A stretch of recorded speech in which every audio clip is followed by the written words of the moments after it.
Qin Shi Huang, pronunciation, February 259 to 120, July 210 BC, was the founder of the Qin dynasty and the first emperor of China. Rather than maintain the title of king, Wang, borne by the previous Shang and Zhou rulers, he assumed the invented title of emperor, Huangdi, which would see continuous use by monarchs in China for the next 2 millennia. Born in Handan, the capital of Zhao, as Ying Zheng or Zhao Zheng, his parents were King Zhuang of Qin and Lady Zhao. The wealthy merchant Lu Buwei assisted him in succeeding his father as the king of Qin, after which he became King Zheng of Qin. By 221 BCE, he had conquered all the other warring states and unified all of China, and he ascended the throne as China's first emperor. During his reign, his generals greatly expanded the size of the Chinese state. Campaigns south of Chu permanently added the Yu lands of Hunan and Guangdong to the Sinosphere, and campaigns in Inner Asia conquered the Ordos Plateau from the nomadic Xiongnu, although the Xiongnu later rallied under Modu Xiongyu. Qin Shi Huang also worked with his minister Li Si to enact major economic and political reforms aimed at the standardization of the diverse practices among earlier Chinese states. He is traditionally said to have banned and burned many books and executed scholars. His public works projects included the incorporation of diverse state walls into a single Great Wall of China and a massive new national road system, as well as his city-sized mausoleum guarded by a life-size terracotta army. He ruled until his death in 210 BCE, during his 5th tour of eastern China. Qin Shi Huang has often been portrayed as a tyrant and strict legalist, characterizations that stem partly from the scathing assessments made during the Han dynasty that succeeded the Qin. Since the mid-20th century, scholars have begun questioning this evaluation, inciting considerable discussion on the actual nature of his policies and reforms. According to the sinologist Michael Lowe, few would contest the view that the achievements of his reign have exercised a paramount influence on the whole of China's subsequent history, marking the start of an epoch that closed in 1911.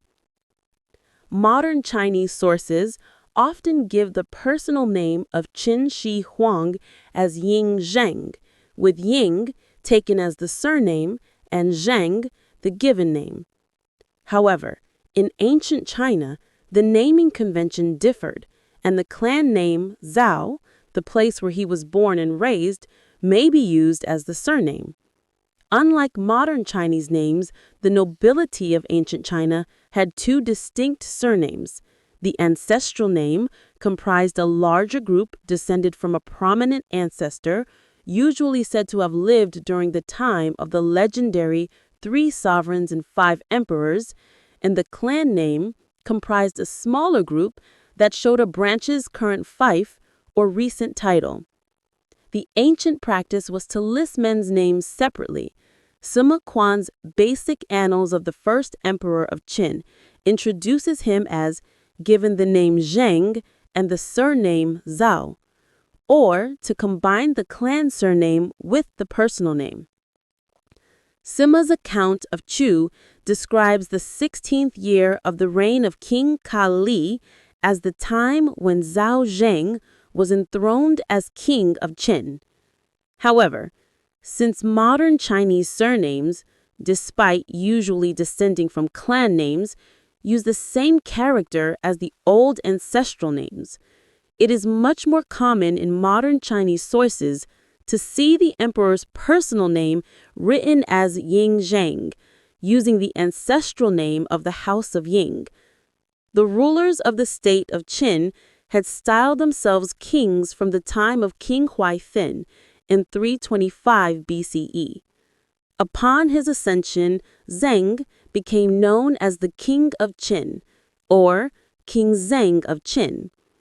This title made him the nominal equal of the rulers of Shang and Zhou, the last of whose kings had been deposed by King Zhao Zheng of Qin in 256 BCE.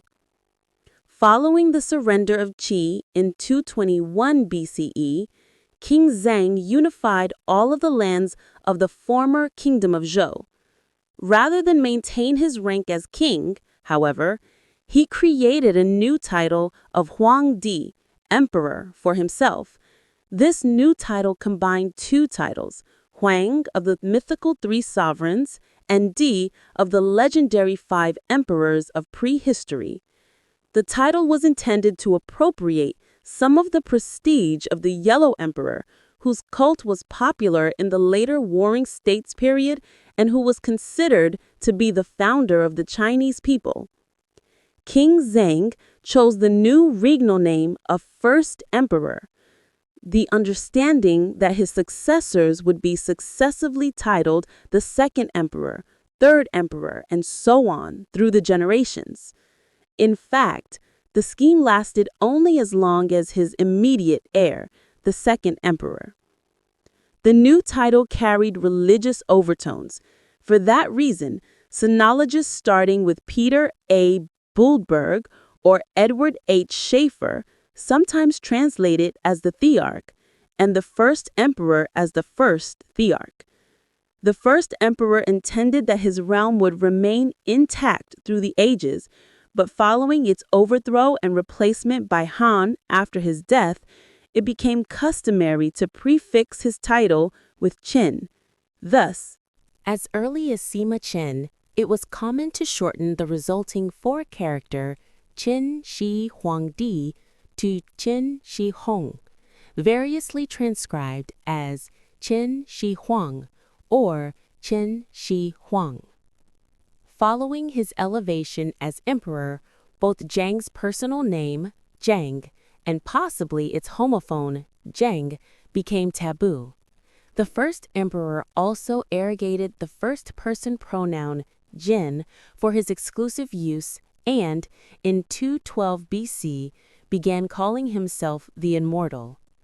Others were to address him as Your Majesty in person and Your Highness in writing. According to the Shiji, written by Sima Qian during the Han Dynasty, the first emperor was the eldest son of the Qin prince Yiren, who later became King Zhangxiang of Qin. Prince Yiren, at that time, was residing at the court of Zhao, serving as a hostage to guarantee the armistice between Qin and Zhao. Prince Yiren had fallen in love at first sight with the concubine of Lu Buwei, a rich merchant from the state of Wei. Lu consented for her to be Yiren's wife, who then became known as Lady Zhao after the state of Zhao. He was given the name Zhao Zheng. The name Zheng came from his month of birth, Jinye, the first month of the Chinese lunar calendar. The Zhao clan name came from his father's lineage and was unrelated to either his mother's name or the location of his birth. The Zhongzong said that his birthday, significantly, was on the first day of Jinye. Lu Buwei's machinations later helped Yiren become King Zhangxiang of Qin in 250 BC.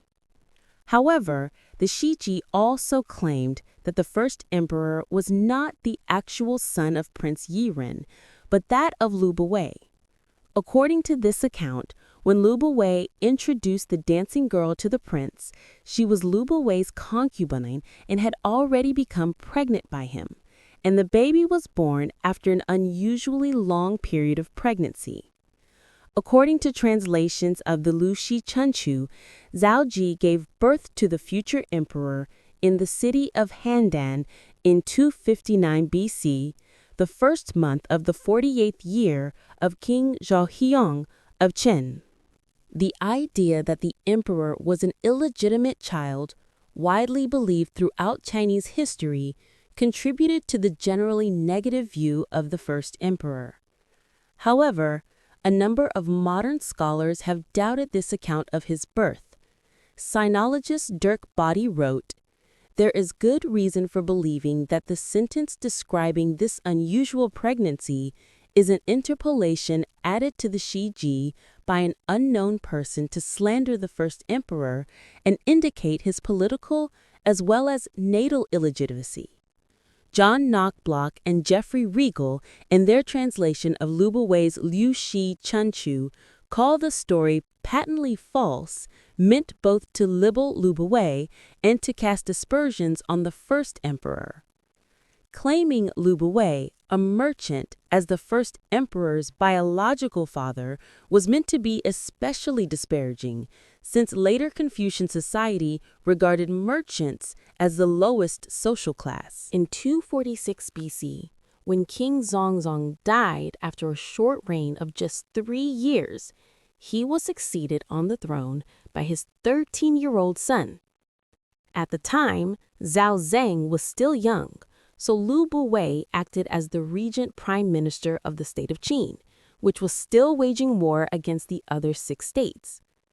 9 years later, in 235 BC, Zhao Zeng assumed full power after Lu Buwei was banished for his involvement in a scandal with Queen Dowager Zhao. Zhao Chengjiao, the Lord Chang'an, was Zhao Zeng's legitimate half-brother, by the same father but from a different mother. After Zhao Zeng inherited the throne, Chang Zhao rebelled at Tunlu and surrendered to the state of Zhao. Chang Zhao's remaining retainers and families were executed by Zhao Zeng. Lao Yi's attempted coup. As King Zhang grew older, Lu Buwei became fearful that the boy king would discover his liaison with his mother, Lady Zhao. He decided to distance himself and look for a replacement for the Queen Dowager. He found a man named Lao Ai. According to the record of Grand Historian, Lao Ai was disguised as a eunuch by plucking his beard. Later, Lao Ai and Queen Zarji got along so well that they secretly had 2 sons together. Lao Ai was ennobled as Marquis and was showered with riches. Lao Ai had been planning to replace King Zhang with one of his own sons, but during a dinner party, he was heard bragging about being the young king's stepfather. In 238 BC, while the king was traveling to the former capital, Yang, Lao Ai seized the queen mother's seal and mobilized an army in an attempted coup d'etat.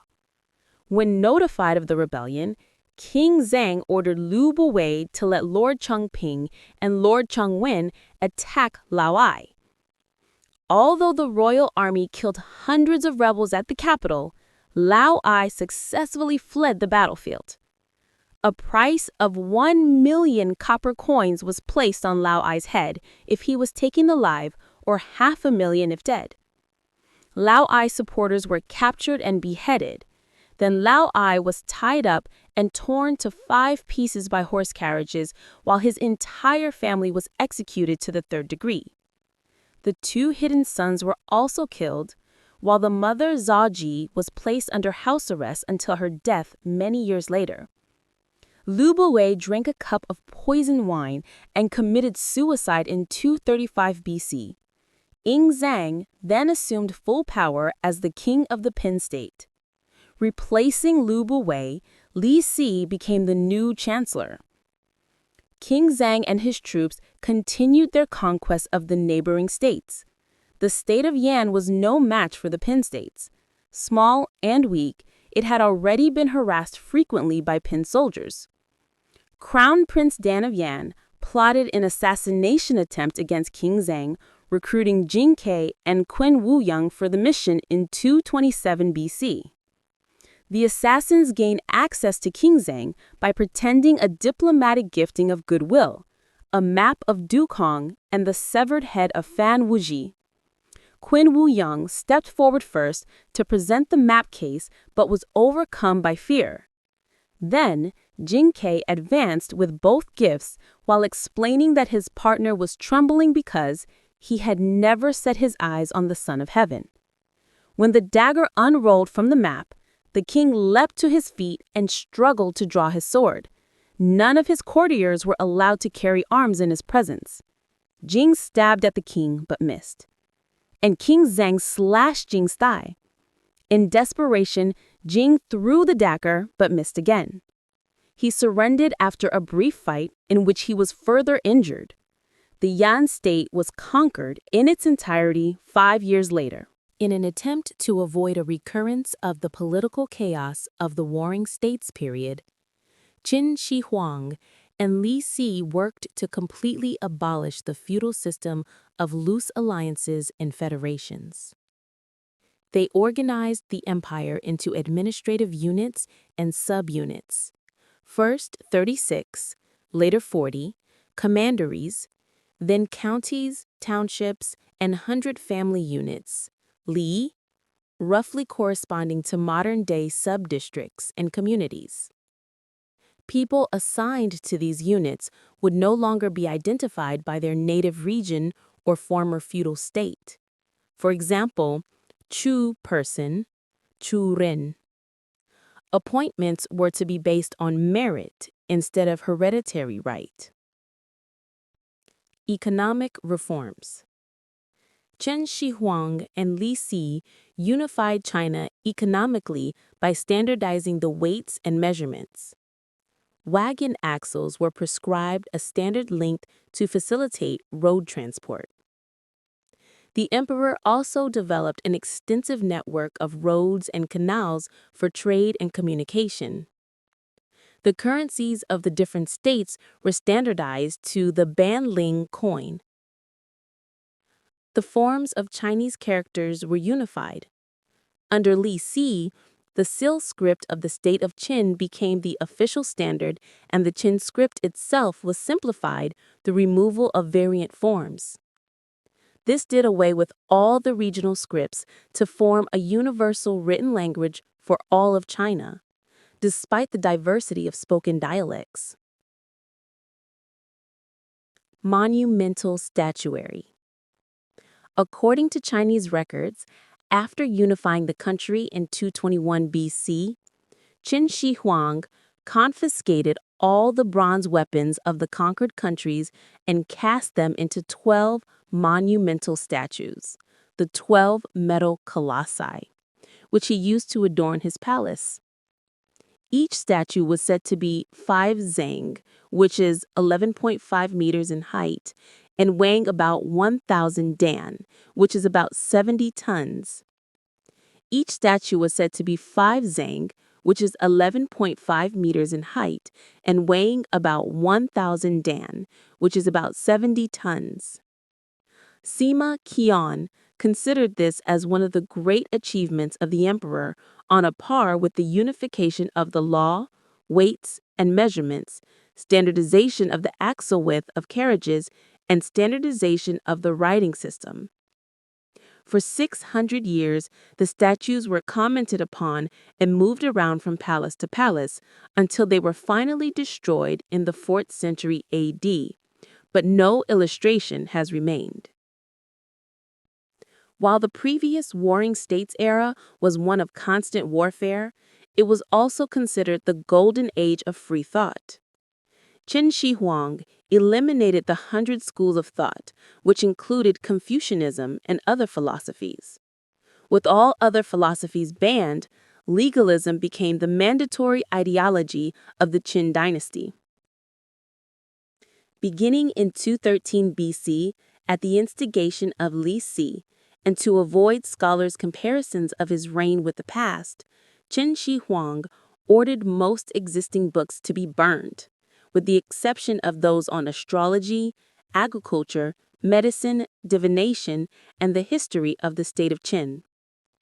This would also serve to further the reformation of the writing system by removing examples of obsolete scripts. Owning the classic of poetry or the book of documents was to be punished especially severely. According to the later Shi Ji, The following year, Qin Shi Huang had some 460 scholars buried alive for possessing the forbidden books. The emperor's own eldest son, Fusu, criticized him for this act. The emperor's own library did retain copies of the forbidden books, but most of these were destroyed when Xiang Yu burned the palaces of Xianyang in 206 BC. Recent research suggests that this burying Confucian scholars alive is a Confucian martyrs legend. More probably, the emperor ordered the execution of a group of alchemists who had deceived him. In the subsequent Han Dynasty, the Confucian scholars, who had served the Qin loyally, used this incident to distance themselves from the failed regime. Kong On Guo, circa 165 to circa 74 BC, a descendant of Confucius, described the alchemists as Confucianists and entwined the martyr's legend with his story of discovering the lost Confucian books behind a demolished wall in his ancestral house. Qin Shi Huang also followed the theory of the five elements: fire, water, earth, wood, and metal. It was believed that the royal house of the previous Zhou dynasty had ruled by the power of fire, associated with the color red. The new Qin dynasty must be ruled by the next element on the list, which is water, Zhao Jing's birth element. Water was represented by the color black, and black became the preferred color for Qin garments, flags, and pennants. Other associations include north as the cardinal direction, the winter season, and the number 6. Tallies in official hats were 15 centimeters long, carriages 2 meters wide. One pace, bu, was 1.4 meters. In 230 BC, the state of Qin had defeated the state of Han. In 218, a former Han aristocrat named Zhang Liang swore revenge on Qin Shi Huang. He sold his valuables and hired a strong man assassin, building a heavy metal cone weighing 120 jin, roughly 160 pounds or 97 kilograms. The two men hid among the bushes along the emperor's route over a mountain during his third imperial tour. At a signal, the muscular assassin hurled the cone at the first carriage and shattered it.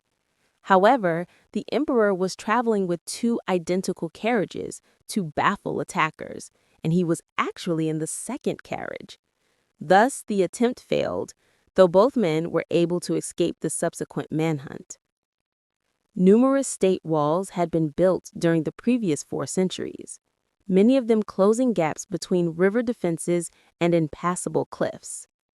To impose centralized rule and prevent the resurgence of feudal lords, the emperor ordered the destruction of walls between the former states, which were now internal walls dividing the empire. However, to defend against the northern Xiongnu nomads, who had beaten back repeated campaigns against them, he ordered new walls to connect the fortifications along the empire's northern frontier. Hundreds of thousands of workers were mobilized, and an unknown number died to build this precursor to the current Great Wall of China. Transporting materials was difficult, so builders always tried to use local materials: rock over mountain ranges, rammed earth over the plains. Build and move on was a guiding principle, implying that the wall was not a permanently fixed border. There are no surviving records specifying the length and course of the Qin walls, which have largely eroded away over the centuries. In 214 BC, the emperor began the project of a major canal allowing water transport between North and South China, originally for military supplies. The canal, 34 kilometers in length, links 2 of China's major waterways, the Xiang River flowing into the Yangtze and the Lijiang River flowing into the Pearl River. The canal aided Qin's expansion to the southwest. It is considered one of the three great feats of ancient Chinese engineering, along with the Great Wall and the Sichuan-Dujiangyan irrigation system. As he grew old, Qin Shi Huang desperately sought the fabled elixir of life, which supposedly confers immortality. In his obsessive quest, he fell prey to many fraudulent elixirs. He visited Zifu Island 3 times in his search. In one case, he sent Su Fu, a Zifu Islander, with ships carrying hundreds of young men and women in search of the mystical Mount Pinglai. They sought Anqi Sheng, a 1,000-year-old magician who had supposedly invited Qin Shi Huang during a chance meeting during his travels. The expedition never returned, perhaps for fear of the consequences of failure. Legends claim that they reached Japan and colonized it. It is also possible that the emperor's book burning, which exempted alchemy works, could be seen as an attempt to focus the minds of the best scholars on the emperor's quest. Some of those buried alive were alchemists, and this could have been a means of testing their death-defying abilities. The emperor built a system of tunnels and passageways to each of his over 200 palaces, because traveling unseen would supposedly keep him safe from evil spirits. Numerous state walls had been built during the previous 4 centuries, many of them closing gaps between river defenses and impassable cliffs. To impose centralized rule and prevent the resurgence of feudal lords, the emperor ordered the destruction of walls between the former states, which were now internal walls dividing the empire. However, to defend against the northern Xiongnu nomads, who had beaten back repeated campaigns against them, he ordered new walls to connect the fortifications along the empire's northern frontier. Hundreds of thousands of workers were mobilized, and an unknown number died, to build this precursor to the current Great Wall of China. Transporting materials was difficult, so builders always tried to use local materials. Rock over mountain ranges, rammed earth over the plains. Build and move on was a guiding principle, implying that the wall was not a permanently fixed border. There are no surviving records specifying the length and course of the Qin walls, which have largely eroded away over the centuries. In 214 BC, the emperor began the project of a major canal allowing water transport between North and South China, originally for military supplies. The canal, 34 kilometers in length, links 2 of China's major waterways, the Xiang River flowing into the Yangtze and the Lijiang River flowing into the Pearl River. The canal aided Qin's expansion to the southwest. It is considered one of the 3 great feats of ancient Chinese engineering, along with the Great Wall and the Sichuan-Dujiangyan irrigation system. In 214 BC, the emperor began the project of a major canal allowing water transport between North and South China, originally for military supplies. The canal, 34 kilometers in length, links 2 of China's major waterways, the Xiang River flowing into the Yangtze and the Lijiang River flowing into the Pearl River. The canal aided Qin's expansion to the southwest. It is considered one of the 3 great feats of ancient Chinese engineering, along with the Great Wall and the Sichuan-Dujiangyan irrigation system. As he grew old, Qin Shi Huang desperately sought the fabled elixir of life, which supposedly confers immortality. In his obsessive quest, he fell prey to many fraudulent elixirs. He visited Shifu Island 3 times in his search. In one case, he sent Shu Fu, a Shifu Islander, with ships carrying hundreds of young men and women in search of the mystical Mount Pinglai. They sought Anqi Sheng, a 1,000-year-old magician who had supposedly invited Qin Shi Huang during a chance meeting during his travels.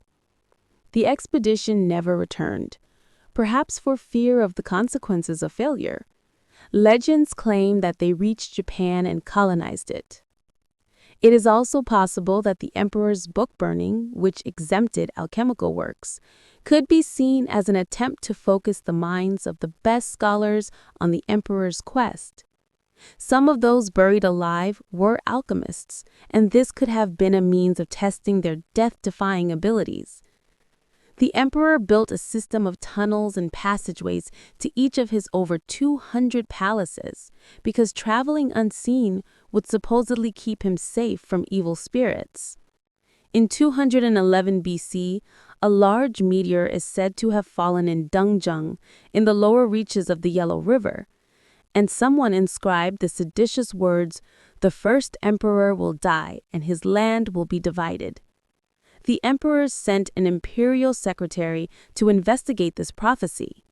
No one would confess to the deed, so all living nearby were put to death, and the stone was pulverized.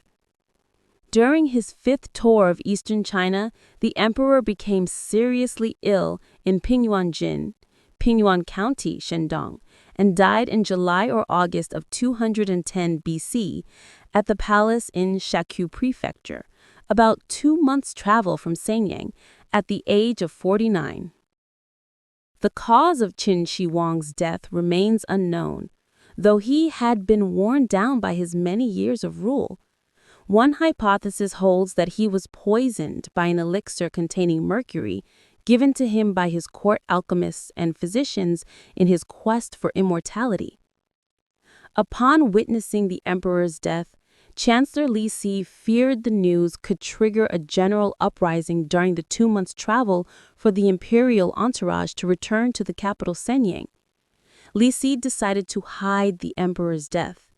The only members of the entourage to be informed were a younger son, Ying Huhai, the eunuch Zhao Gao, and 5 or 6 favorite eunuchs. Li Si ordered carts of rotten fish to be carried before and behind the wagon of the emperor, to cover the foul smell of his body decomposing in the summer heat.